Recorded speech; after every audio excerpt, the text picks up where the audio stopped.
Hello నమస్తే welcome back to Anitha news. నేను శిరీష.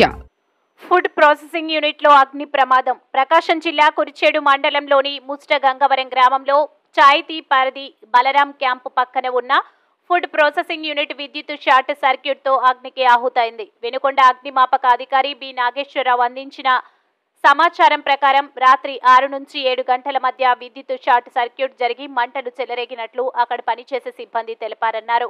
అప్పటి నుంచి రాత్రి 11 గంటల వరకు మంటలు చెలరేగుతూ సుమారు 8 ఎకరాల విస్తీర్ణంలో నిర్మించిన ఫుడ్ ప్రాసెస్ మంటలకు దగ్ధమవుతున్న ఫ్యాక్టరీసింగ్ యూనిట్ గోడౌన్ కాలిబూడిదైంది.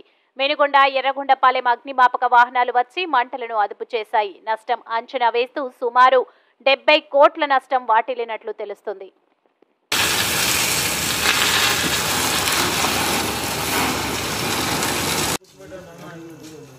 बुलेट